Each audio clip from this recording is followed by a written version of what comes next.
بسم اللہ الرحمن الرحیم 70,000 مردے زندہ ہو گئے۔ یہ حضرت حزقیل علیہ السلام کی قوم کا ایک بڑا ہی عبرت خیز اور انتہائی نصیحت آمیز واقعہ ہے،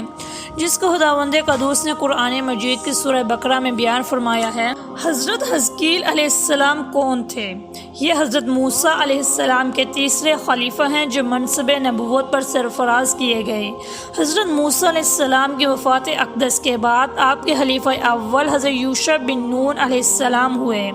جن کو اللہ تعالیٰ نے نبوت عطا فرمائی۔ ان کے بعد حضرت کالب بن یوحنا علیہ السلام حضرت موسیٰ علیہ السلام کی خلافت سے سرفراز ہو کر مرتبہ نبوت پر فائز ہوئے۔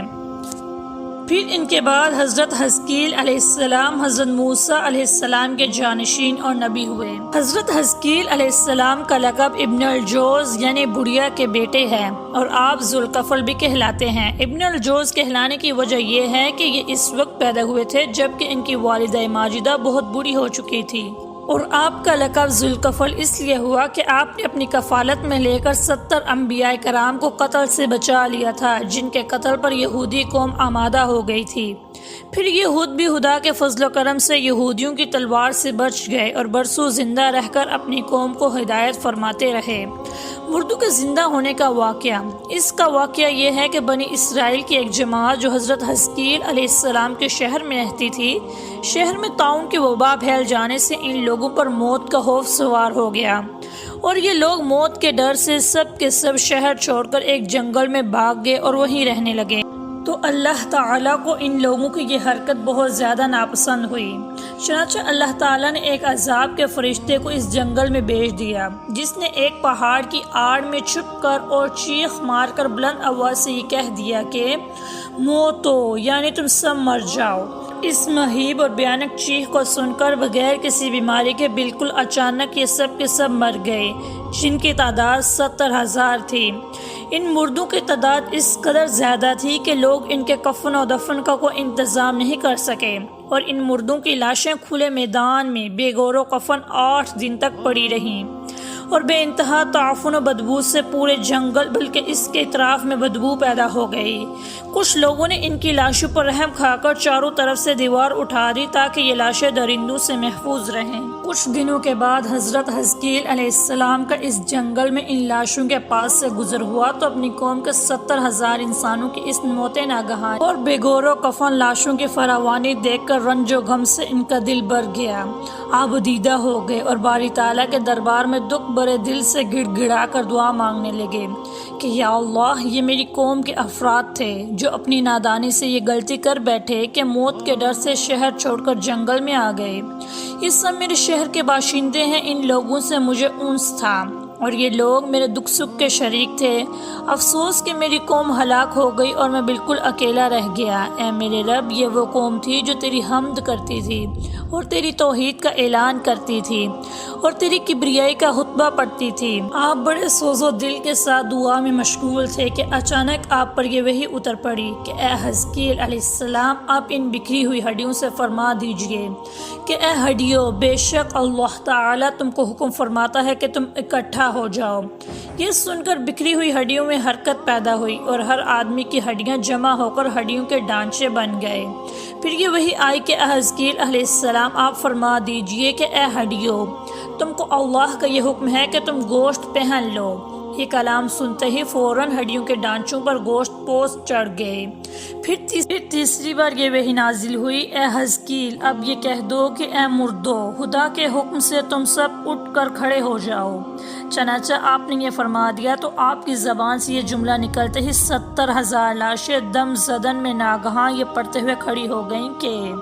سبحانک اللہم وبحمدک لا الہ الا انت۔ پھر یہ سب لوگ جنگل سے روانہ ہو کر اپنے شہر میں آ کر دوبارہ آباد ہو گئے اور اپنی عمروں کی مدت بھر زندہ رہے، لیکن ان لوگوں پر اس موت کا اتنا نشان باقی رہ گیا کہ ان کی اولاد کے جسموں سے سڑی ہوئی لاش کی برابر آتی رہی، اور یہ لوگ جو کپڑا بھی پہنتے تھے وہ کفن کی صورت میں ہو جاتا تھا،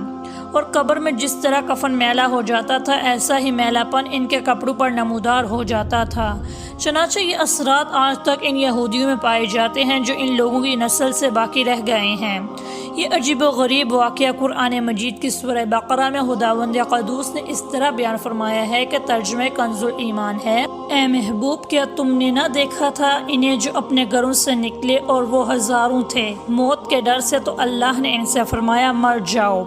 پھر انہیں زندہ فرما دیا۔ بے شک اللہ لوگوں پر فضل کرنے والا ہے مگر اکثر لوگ ناشکرے ہیں۔ درس ہدایت، بنی اسرائیل کے اس ماہر القول واقعے سے مندرجہ ذیل ہدایات ملتی ہیں۔ آدمی موت کے ڈر سے بھاگ کر اپنی جان نہیں بچا سکتا، لہٰذا موت سے بھاگنا بالکل ہی بیکار ہے۔ اللہ تعالیٰ نے جو موت مقدر میں فرما دی ہے وہ اپنے وقت پر ضرور آئے گی، نہیں ایک سیکنڈ اپنے وقت سے پہلے آ سکتی ہے اور نہ ہی ایک سیکنڈ بعد آئے گی، لہٰذا بندوں کو لازم ہے کہ رضا الہی پر راضی رہ کر صابر و شاکر رہیں، اور ہوا کتنی ہی وبا پھیلے یا گمسان کا رن پڑے، اطمینان و سکون کا دامن اپنے ہاتھ سے نہ چھوڑیں، اور یہ یقین رکھیں کہ جب تک میری موت نہیں آتی مجھے کوئی نہیں مار سکتا اور نہ میں مر سکتا ہوں، اور جب میری موت آ جائے گی تو میں کچھ بھی کروں، کہیں بھی چلا جاؤں، بھاگ جاؤں یا ڈٹ کر کھڑا رہوں، میں کسی حال میں بچ نہیں سکتا۔ اس آیت میں خاص طور پر مجاہدین کو ہدایت کی گئی ہے کہ جہاد سے گریز کرنا یا میدان جنگ چھوڑ کر بھاگ جانا ہرگز موت کو دفع نہیں کر سکتا، لہٰذا مجاہدین کو میدان جنگ میں دل مضبوط کر کے ڈٹے رہنا چاہیے اور یہ یقین رکھنا چاہیے کہ میں موت کے وقت سے پہلے نہیں مر سکتا، نہ کوئی مجھے مار سکتا ہے۔ یہ عقیدہ رکھنے والا اس قدر بہادر اور شیر دل ہو جاتا ہے کہ خوف اور بزدلی کبھی اس کے قریب نہیں آتی اور اس کے پائے استقلال میں کبھی بال برابر بھی کوئی لغزش نہیں آ سکتی۔ اسلام کا بخشا ہوا یہی وہ مقدس عقیدہ ہے جس کی بدولت مجاہدین اسلام ہزاروں کفاروں کے مقابلے میں تنہا پہاڑ کی طرح جم کر جنگ کرتے تھے، یہاں تک کہ فتح مبین ان کے قدموں کا بوسہ لیتی تھی اور وہ ہر جنگ میں مظفر و منصور ہو کر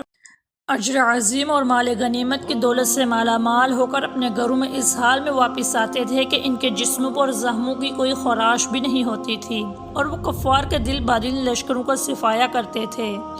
لطیفہ منقول ہے کہ بنو امیہ کا بادشاہ عبد المالک بن مروان جب ملک شام میں طاعون کی وبا پھیلی تو موت کے ڈر سے گھوڑے پر سوار ہو کر اپنے شہر سے بھاگ نکلا اور ساتھ میں اپنے خاص غلام اور کچھ فوج بھی لے لی، اور وہ طاعون کے ڈر سے اس قدر خائف اور ہراساں تھا کہ زمین پر پاؤں نہیں رکھتا تھا بلکہ گھوڑے کی پشت پر سوتا تھا۔ دوران سفر ایک رات اس کو نیند نہیں آئی تو اس نے اپنے غلام سے کہا کہ تم مجھے کوئی قصہ سناؤ، تو ہوشیار غلام نے بادشاہ کو نصیحت کرنے کا موقع پا کر یہ قصہ سنایا کہ ایک لومڑی اپنی جان کی حفاظت کے لیے ایک شیر کی خدمت گزاری کیا کرتی تھی، تو کوئی درندہ شیر کی ہیبت کی وجہ سے لومڑی کی طرف دیکھ نہیں سکتا تھا، اور لومڑی نہایت ہی بے خوفی اور اطمینان سے شیر کے ساتھ زندگی بسر کرتی تھی۔ اچانک ایک دن ایک عقاب لومڑی پر جھپٹا تو لومڑی بھاگ کر شیر کے پاس چلی گئی اور شیر نے اس کو اپنی پیٹھ پر بٹھا لیا۔ عقاب دوبارہ جھپٹا اور لومڑی کو شیر کی پیٹھ پر سے اپنی چنگل میں دبا کر اڑ گیا۔ لومڑی چلا کر شیر سے فریاد کرنے لگی تو شیر نے کہا کہ اے لومڑی، میں زمین پر رہنے والے درندوں سے تیری حفاظت کر سکتا ہوں، لیکن آسمان کی طرف سے حملہ کرنے والوں سے میں تجھے نہیں بچا سکتا۔ یہ قصہ سن کر عبد الملک بادشاہ کو بڑی عبرت حاصل ہوئی اور اس کی سمجھ میں آ گیا کہ میری فوج ان دشمنوں سے تو میری حفاظت کر سکتی ہے جو زمین پر رہتے ہیں، مگر جو بلائیں اور وبائیں آسمان سے مجھ پر حملہ آور ہوں تو ان سے مجھ کو نہ میری بادشاہی بچا سکتی ہے، نہ میرا خزانہ اور نہ میرا لشکر میری حفاظت کر سکتا ہے۔ آسمانی بلاؤں سے بچانے والا تو بجز خدا اور کوئی نہیں ہو سکتا۔ یہ سوچ کر عبد الملک بادشاہ کے دل سے طاعون کا خوف جاتا رہا اور وہ رضا الہی پر راضی رہ کر سکون و اطمینان کے ساتھ اپنی شاہی محل میں رہنے لگا۔ اگر آپ کو ہماری ویڈیو پسند آئی ہو تو ویڈیو کو لائک کریں، شیئر کریں اور سبسکرائب کریں، اور ساتھ دیے گئے بیل آئیکن کو بھی دبا دیں تاکہ آپ کو ہماری ویڈیو کا نوٹیفیکیشن ملتا رہے۔